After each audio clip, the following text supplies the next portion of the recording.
Hi guys, so in today's video, we are covering a lot. I actually met with Palmer Friday and we kind of changed a lot of things. I'm not really doing the same thing that I was before.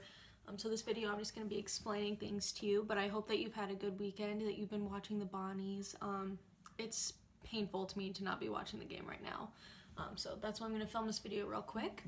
But anyways, let's go ahead and get started and I'll explain my new business idea. So ultimately, when I was thinking about the business that I wanted to do, I love clothing. That was always something that I wanted to do, but I also, after talking to Pam, something that I realized was my main focus was I wanted to help students who didn't have the opportunity to go buy an outfit or be prepared for their interviews. So that was definitely the main focus. So I know I talked to you guys, my main concern was the inventory and how much it would cost to start a company like the one I was doing, and I think that made it hard for me to feel passionate about what I was doing, and I'm sure that you guys could tell.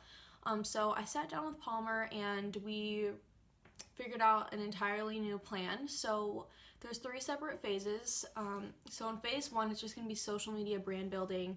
I'm going to be giving tips on how to prepare for interviews, and not even just focusing on interviews anymore, actually. It's just how can we prepare students to have the best possible college experience, how to give them the opportunities to succeed. So that would be phase 1. That would be like the first year. I have already started looking at Twitter, Instagram, major social media sites, seeing what I could do to get information and tips out to students who need to see that.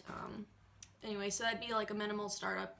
There is really no cost. Phase 2 is actually the part that I got really excited about and what we spent the most time discussing, because that would be when I would branch off into a nonprofit and I would try and start student chapters at universities that would just be doing what I was doing with the social media, where I'm giving advice, providing resources through there.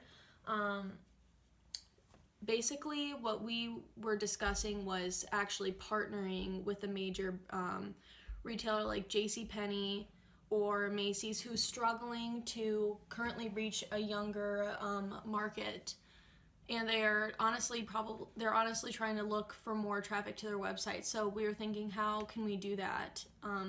So basically, we were talking about the concept of gamification. So the students who would be using my business would log on to my website and they would just move through levels. So let's say level 1 would be resume building, and so they would complete that portion of it, and then they would receive basically like a prize for doing it. So say like a free shirt. So that's the first part of their outfit. They have that voucher. So they would take that voucher and they could go through a portal on our partner's website, and they could pick the shirt that they want, or the product that they're being provided. They could pick the one that they want. It'd be in their size. And basically they could just move through all the levels, and at the end they'd get a certificate. And I know that there's a lot of like certification programs out there, but after researching this weekend, there's not many that have the incentive of like getting a free shirt or getting a pair of pants or shoes. And I know you're asking, why would JCPenney's or a company like Macy's partner with us, but basically that would be a really good way for them to get traffic onto their site. They'd be reaching a younger group of people. And we even discussed tax deductions, because if the clothing that they're providing people is extra inventory, then we're pretty sure that they could use that as a charitable donation, which is tax deductible. But of course, I have to look into this. This is like a 2-day-old new idea, so I'm pretty much starting over in the research aspect of it. Anyway, so that's phase 2.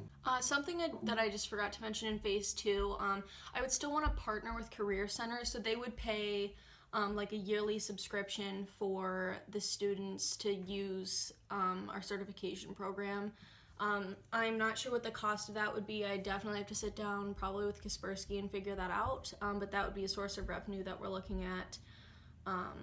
And of course with JCPenney or Macy's, I'm just using them as examples, but they would be taking care of the distribution the inventory, the storage costs, so that actually would cut down on big portions of what I was worried about originally with my idea. So I think that that's a really good solution if we go this route. So phase 3, I know Todd Palmer, we had talked about phase 3 being after like maybe 4 years after the business were to start. We would make it a for-profit organization where we'd have clothes rental, kind of like what I was talking about, because that way I've been in business for a while. It would be easier to transition into that, with rental payments, monthly subscriptions. So those are also sources of revenue for my business.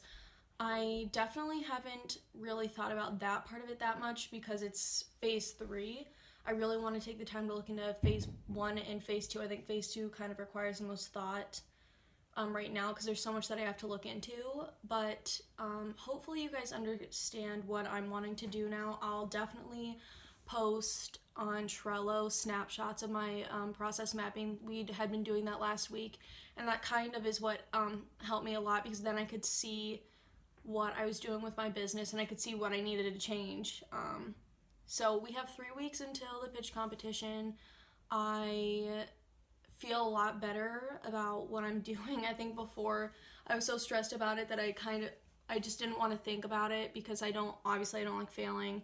But now that I sat down and talked to Palmer about this new idea, although it's short notice, I feel like I have a much better chance of doing well and being more prepared than I would have with my other idea. So any input that you guys could give me would be great. Obviously, I loved the name Interviewwear, but I don't think it really fits what I'm doing anymore, which makes me sad because I thought it was such a clever name. But anyways, yep, go ahead and give me some input. That would be great, and I will talk to you guys later this week. Bye.